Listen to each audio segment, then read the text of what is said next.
राणा साहब, सबसे पहले तो आज जो फैसला किया गया आर्मी चीफ को फील्ड मार्शल के ओहदे पे तरक्की देने का, इसका इम्पैक्ट आप क्या देखते हैं आने वाले दिनों में, बिलखुसूस खत्ते की सियासत के ऊपर और बैन अल-अक़वामी मंजरनामे में? बिस्मिल्लाहिर्रहमानिर्रहीम।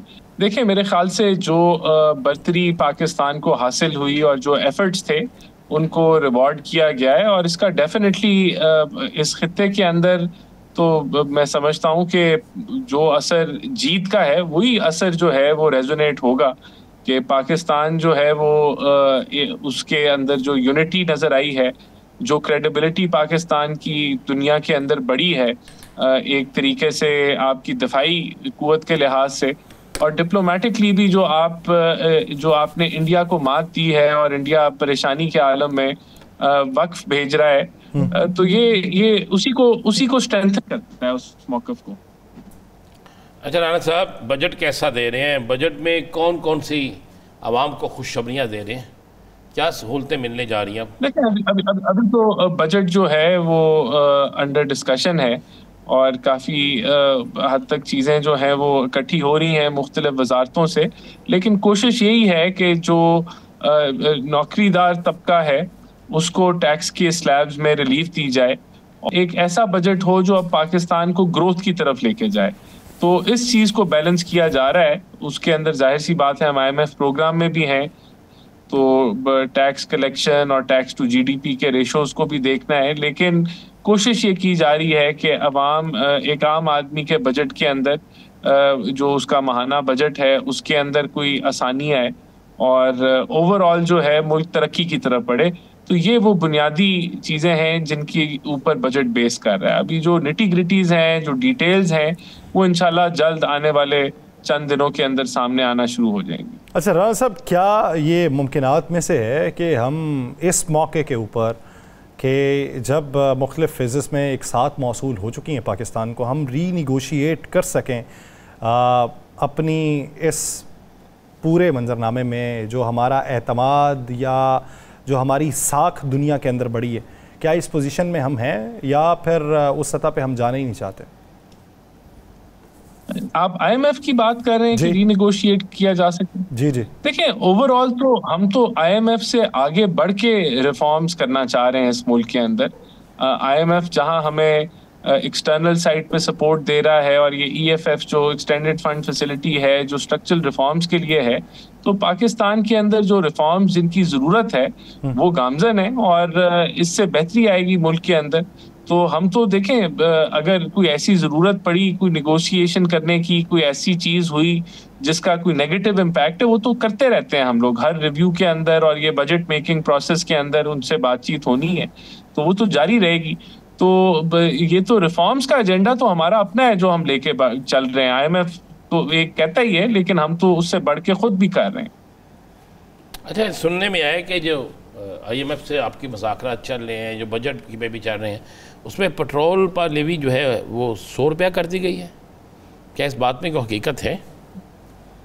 देखिए, मैंने भी ये सोशल मीडिया पे पढ़ी है, लेकिन जब तक कोई ऐसी प्रेस रिलीज या कोई नोटिफिकेशन मिनिस्ट्री ऑफ पेट्रोलियम या ओगरा की तरफ से नहीं आता तो मेरे ख्याल से वो हतमी नहीं होगा, लेकिन मैंने भी ऐसी खबर सुनी है।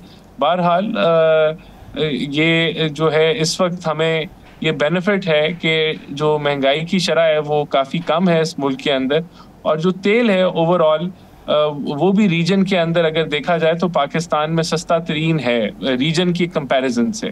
लेकिन इसको हमने इंश्योर करना है कि ये सस्ता ही रहे रीजन के अंदर, लेकिन हमने जो हमारी टैक्स की कलेक्शन की ज़रूरियात हैं उसको भी मद्देनज़र रखते हुए आगे बढ़ना है। तो अल्हम्दुलिल्लाह जो महंगाई की शरह है वो काबू में, तो इसका मतलब है कि महंगाई जो है वो अंडर कंट्रोल है। तो सर, महंगाई की शरह ये ईद के अय्याम में कितनी काबू में रहेगी?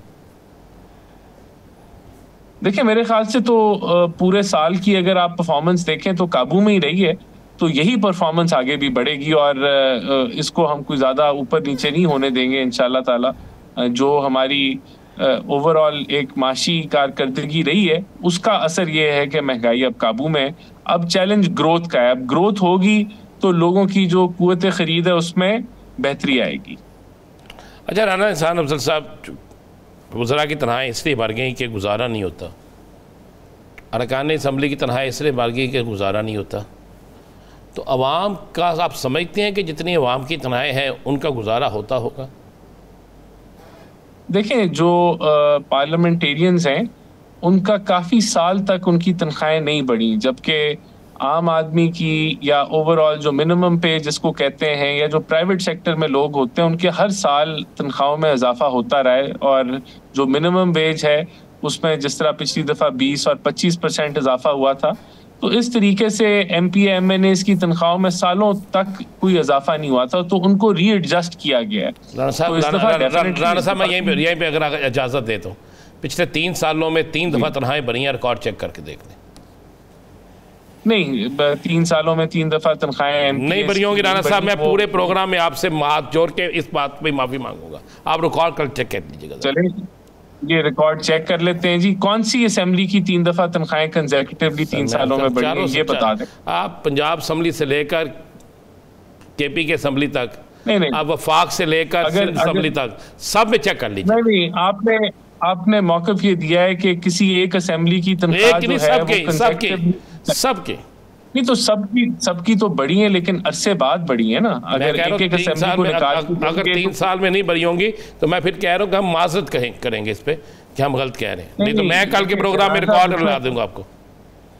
नहीं राना साहब, इशू ये है कि अगर आप एक असेंबली को निकालेंगे ना, एक असेंबली को देखेंगे, अगर एक असेंबली की तनख्वाहें जो हैं कोई भी KP की के निकाल लें, पंजाब की निकाल लें, वफाक की निकाल लें, अगर तो हर साल बढ़ती रही हैं तो नहीं बढ़नी चाहिए थी। और अगर हर असेंबली जो है उसकी तनख्वाहें रुकी रही हैं और फिर एक काफ़ी अरसे बाद 3-4 साल बाद या 5 साल बाद अगर उनको एडजस्टमेंट मिली है, तो वो उन्होंने भी डिमांड की है और उनको मिली है एडजस्टमेंट, क्योंकि उनको हर साल उनकी तनख्वाहें इंक्रीज नहीं होती रही। ये लॉजिक है सर। फिर ऐसा कुलिया निकाल दें कि ये जो दूसरे लोग हैं, आम लोग या आम मजदूर, उसकी तनख्वाहों को भी 4 साल के लिए रोक दिया जाए उसी मकाम पे, और वो जो 10% हर साल बढ़नी है तो वो 40 की बजाय उनकी भी फिर 200% बढ़ जाए अगले 4 सालों में।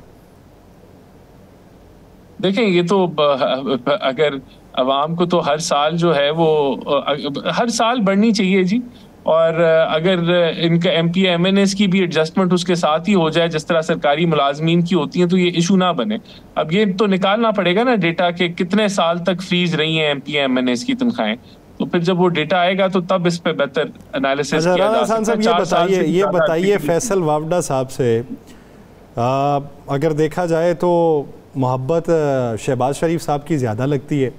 वो शहबाज शरीफ साहब को तमगे पहनाते हैं, लेकिन पंजाब हुकूमत पे कारी वार करते हैं, टिकटॉक की हुकूमत, कनीज़ाओं की हुकूमत, वो इस तरह की बातें पंजाब हुकूमत के बारे में कर रहे हैं और पै दर पै कर रहे हैं। तो यूँ लगता है कि जैसे वो छोटे मियाँ साहब के करीब होना चाह रहे हैं और बड़े मियाँ साहब से दूरी इख्तियार करके कोई खलीज बनाना चाह रहे हैं। क्या वजह है? एक तरफ मोहब्बत है, दूसरी तरफ नफ़रत, वो भी इंतहा की। देखिए, जो अपने फैसल वाडा साहब हैं वो जो है वो शेख रशीद 2 बनना चाहते हैं। वो पेशेवन गोइयाँ भी करते हैं जो कि उनकी दुरुस्त नहीं होती, और वो स्पोक्स पर्सन शो करते हैं अपने आप को, जबकि ऐसे भी कोई नहीं है कि वो किसी अदारे के स्पोक्स पर्सन है।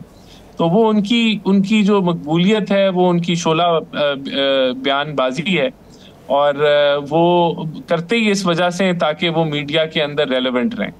तो डेफिनेटली जब वो तनकीद करेंगे, बेबुनियाद करेंगे और उसकी लॉजिक नहीं होगी, तो फिर उनको जवाब भी मिलेगा। ना वो मेरे जो नॉलेज के मुताबिक कोई मियाँ नवाज शरीफ के या शहबाज शरीफ के बड़े करीब हैं, और ना वो हमारी कोई सूबाई हुकूमत के बड़े करीब हैं।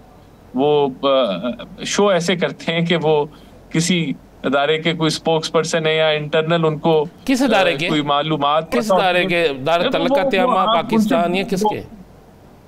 एक DGPR होता है ना, एक PID होता है, एक DGPR होता है, एक कौन सा दारा? चूंकि हमें तो ये 2 दारे ही, ये तो खबर आपके पास होनी चाहिए ना। मैं कह रहा हूँ ऐसा भी कोई नहीं है। हम आपने कहा था किसी दारे करते हैं, आप कहते हैं किसी दारे को करते हैं, तो हम तो आपसे पूछेंगे, हुकूमत में आप बैठे हैं, हमने तो आपसे जानना है। मैंने तो आपको बता दिया कि वो इन्हीं जो है वो शोला बयानबाजी की वजह से मशहूर हैं और पेशेवन गोइयों की वजह से मशहूर हैं, जिसमें कोई हकीकत नहीं होती। तो उनकी मकबूलियत ये है ही मकबूलियत ये, तो उसको फिर जब वो लोगों को छेड़ेंगे तो उनको फिर जवाब भी मिलेगा।